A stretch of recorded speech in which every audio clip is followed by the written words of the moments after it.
Hi, welcome to High Road to You. This is Mark Stouffer, and I want to share with you something that really made an impact in the life of my children. And that was this, is that when we had dinner together, I would have my kids, I have 4 kids, and they would get a week each for doing the dishes. So they would clear the table and do the dishes. And I made it a point not to overwhelm them because as a child, I was overwhelmed with my life, with my mom, single mom, the 4 of us sharing a 2-bedroom apartment. It was a hoard fest. It was just disgusting. So it was hazmat. It was pretty bad. So there was also the worn carpet from the front door to our bedroom, and we were growing pot in our closet. We were dealing drugs, and we were doing a lot of things we should not have been doing at that age. And the house was a complete train wreck. It was embarrassing, I really want to say. And then with my grandparents, when my mom would lose her apartment, and she would have these relationships, and the person, she'd bring home from the hideout or the double vision, and she liked to drink. We called them barflies. They would melt into the furniture, that we had, and it didn't end well. It never really ended well. So basically, we'd end up at my grandparents', and then they had just a hoard of crystal and china and just stacks of stuff in the house, and then in the back was another storage area of just more stuff than you can imagine. There was a lot of shoplifting. There was a lot of insurance scams. There was a lot of identity theft with my grandmother and my aunt.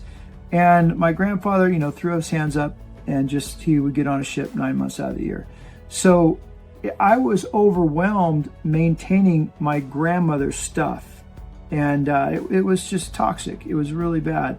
At that age, I wanted to go have time to play with friends at the park just 2 blocks down the way, and do other things other than just moving stuff around. So with that, I became a minimalist, and I found a way to separate myself from that.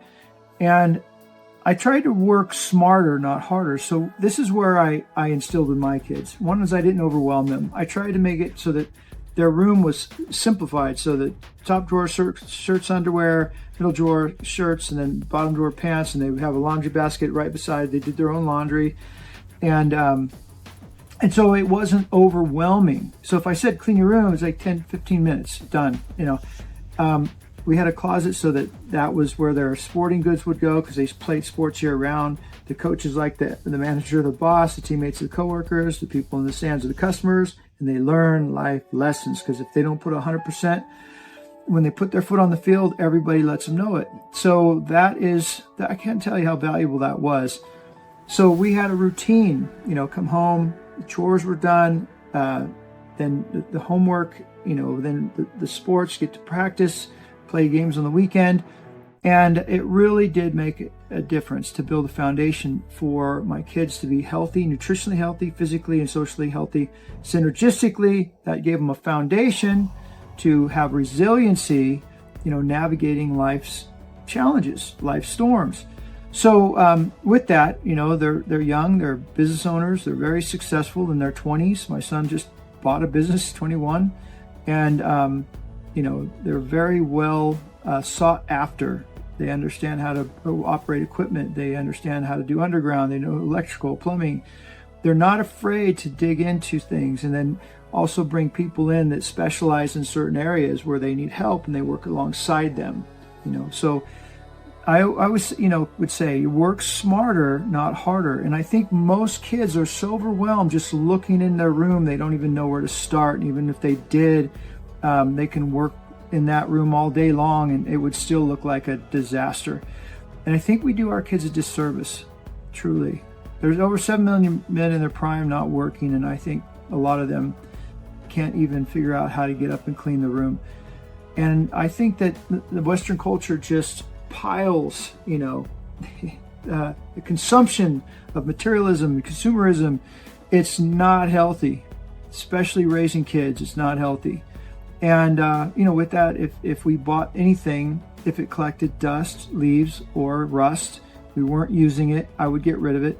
I bought things used, and then I would enjoy them. We bought an aluminum boat, and we went whale watching and fishing, and they just want to drive the boat all over the place. We take the lakes and the ocean, and it was an adventure. It was an amazing adventure. And then when they just decided that wasn't their thing anymore, they started riding motorcycles at a huge, massive park, and that was their new thing. So the boat, we sold it, and I made money on it, actually. So, there's just so many options out there to navigate life so that you don't get overwhelmed and consumed by stuff.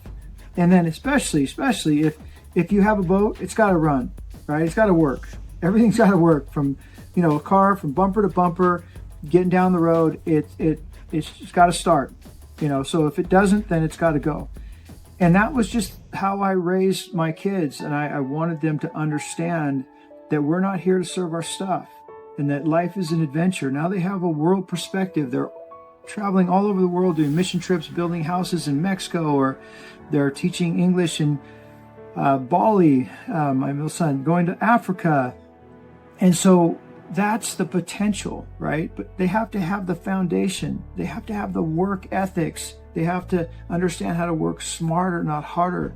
And the last thing you want to do is overwhelm them with just stuff, this stuff that, they'll never use, never wear. They have to step over the piles of stuff. They have to push it off into the corners of their room, under the bed, I just wish you would strongly consider that that is not a healthy path.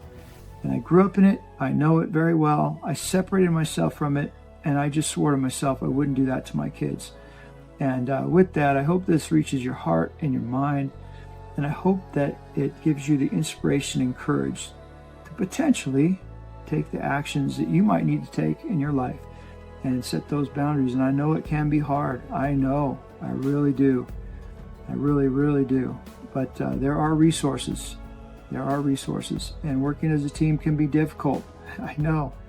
I got rid of a lot of things, and my kids, I said, tell me what's missing. Tell me what it is that you don't have, that came out of their room or was in the garage or in our house somewhere. And I just spring cleaned, and I would put it in these huge bags or boxes, and I would put it somewhere else up in the attic where it wasn't. And then over time, those things are obsolete now because they didn't say, hey, where's my trumpet? I was in music and I missed my trumpet. But if they did, I can go get another one.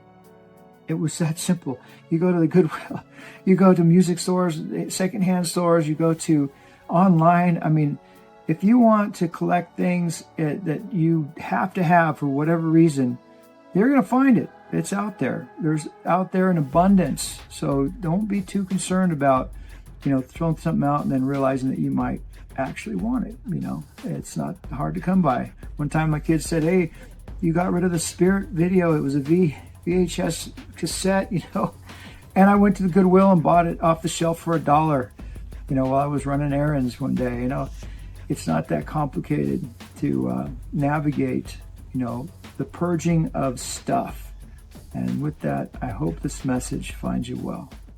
I thank you for watching this content, and most importantly, for being inspired and encouraged to take action. Nothing happens without action.